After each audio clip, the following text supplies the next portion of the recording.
हाँ hello good morning बच्चों। तो चलिए आज हम लोग अपने वीडियो को शुरुआती करते हुए आज हम लोग सीखेंगे वृत्त के बारे में। तो वृत्त क्या है और वृत्त के सारे फार्मूला कैसे बनाया गया है इसके बारे में आज हम लोग जानकारी प्राप्त करेंगे। तो आइए बच्चों सब लोग एक साथ जुट जाएं और हम लोग अपने इस वृत्त के बारे में पूरी जानकारी प्राप्त करें। आज आपको जो वृत्त का फार्मूला मिला हुआ है उस वृत्त के फार्मूला को हम लोग साबित भी करेंगे कि हम लोग कैसे प्राप्त किए हैं।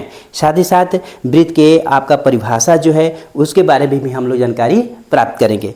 तो आइए पूरी वृत्त की जानकारी के लिए वृत्त की जानकारी के बाद में हम लोग और भी बहुत सारी चीज़ों की जानकारी प्राप्त करेंगे, जैसे वृत्त का क्षेत्रफल, परिमाप, और यदि वह आयत के अंदर एक आयताकार मैदान है उसके अंदर एक वृत्ताकार भाग बना है उसका क्षेत्रफल, मैदान के शेष भाग का क्षेत्रफल, या उसके किसी कोने पर एक वृत्ताकार चार्ट भाग में वृत्तखंड जो बना हुआ है उसका भाग, या वृत्तखंड हो या त्रिज्या खंड हो उसके बारे में भी हम लोग प्राप्त करने के लिए सारे फार्मूला प्राप्त करेंगे और उस फार्मूला से बनाना हम लोग शुरू करेंगे। तो चलिए आइए और इसी के साथ हम लोग शुरू करते हैं।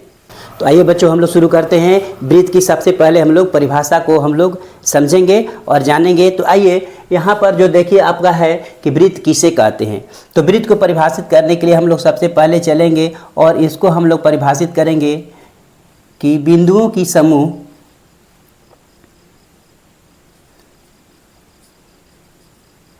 बिंदुओं के समूह जो किसी समतल सतह पर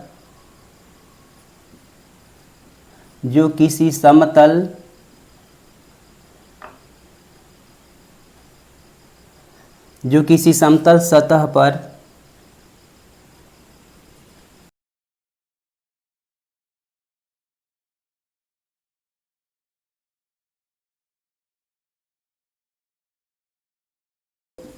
उसे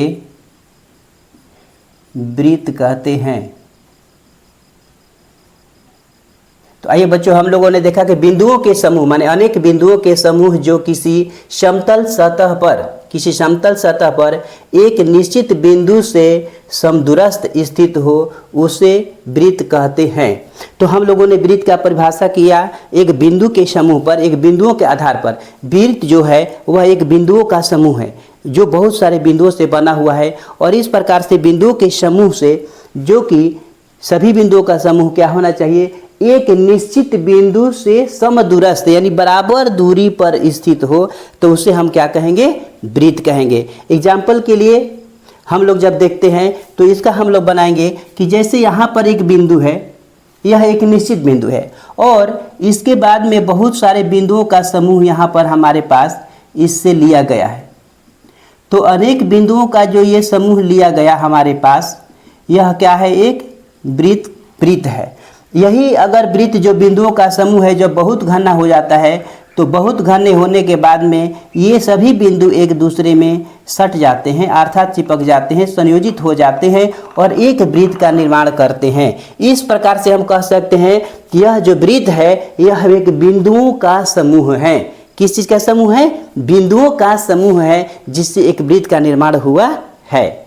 दूसरी तरफ से एक हम और भी परिभाषा लिखते हैं जो कि जनरल सभी लोग लिखते हैं। आइए उस परिभाषा को भी हम लोग देखते हैं। तो हमारा दूसरा परिभाषा है, दूसरी परिभाषा को परिभाषित करने के लिए हम लोग जब रेखा पढ़ते हैं तो रेखा में दो तरह के पढ़ते हैं, एक सरल रेखा और एक वक्र रेखा। तो वक्र रेखा के आधार पर भी हम लोग इस वृत्त को परिभाषित करते हैं और इस प्रकार से परिभाषित करते हैं कि वह बंद वक्र रेखा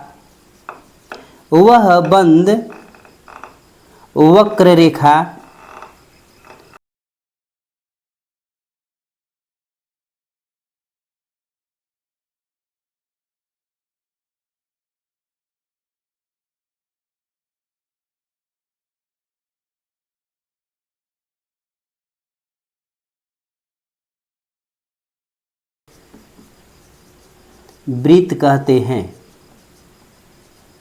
उसे वृत्त कहते हैं। तो देखिए बच्चों हम लोग अभी यहाँ पर देखें वक्र रेखा के आधार पर, तो अब हम लोग परिभाषित किए कि वह वक्र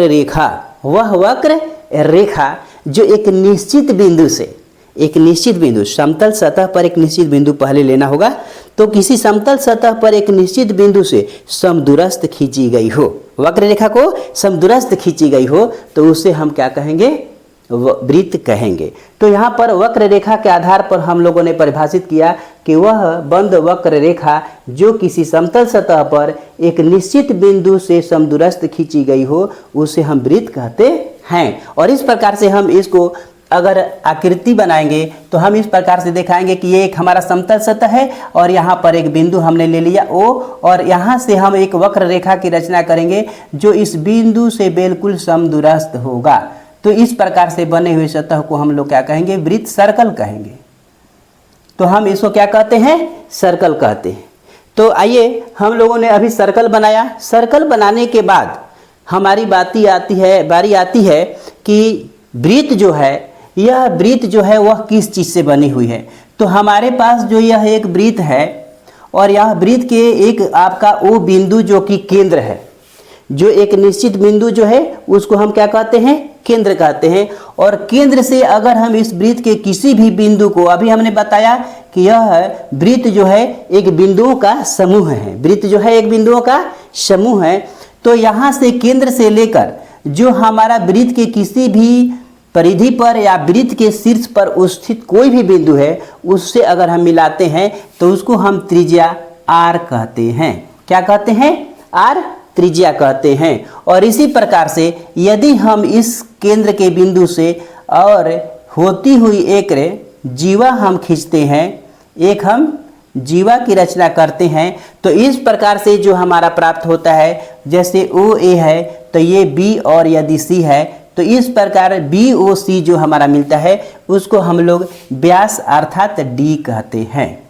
तो इस प्रकार से हम लोग त्रिज्या और वृत्त के व्यास को हम लोग परिभाषित करेंगे। तो त्रिज्या किसे कहते हैं, तो हमारे पास है एक सवाल कि अब त्रिज्या किसे कहते हैं, त्रिज्या किसे कहते हैं, किसे कहते हैं। तो त्रिज्या किसे कहते हैं इसको हम लोग परिभाषित करेंगे तो कहेंगे कि वृत्त के केंद्र, क्या कहेंगे, तो वृत्त के केंद्र, वृत्त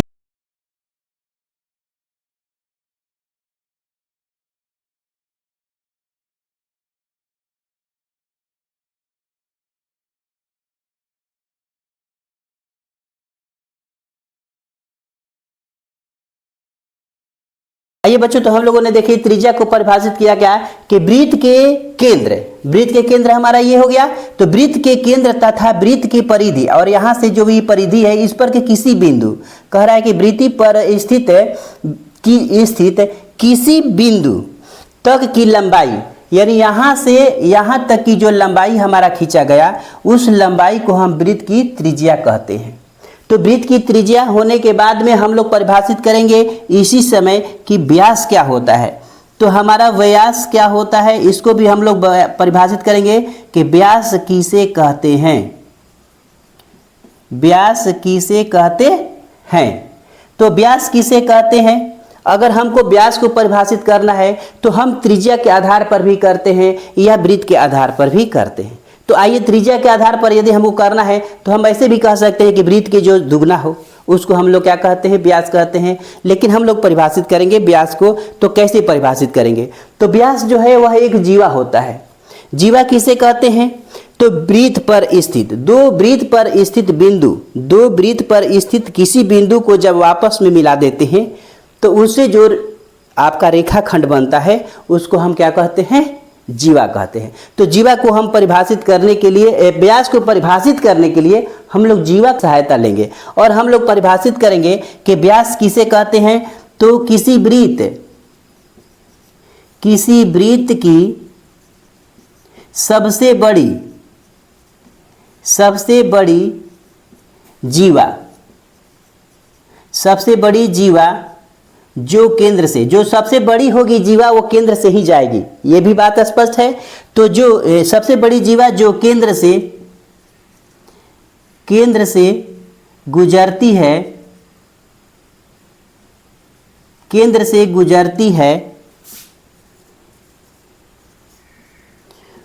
गुजरती है उसे व्यास कहते हैं, उसे व्यास कहते हैं।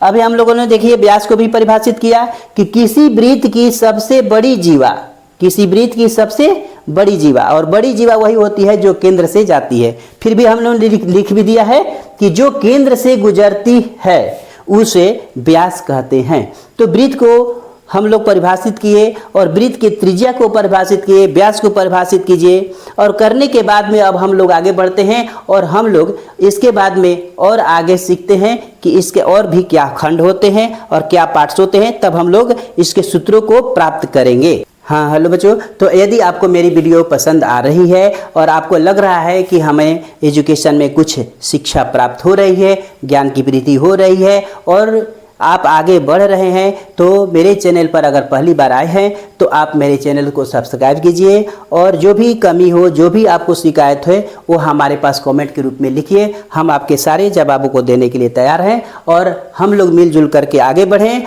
और आगे हम लोग सीखें। तो जय हिंद बच्चों।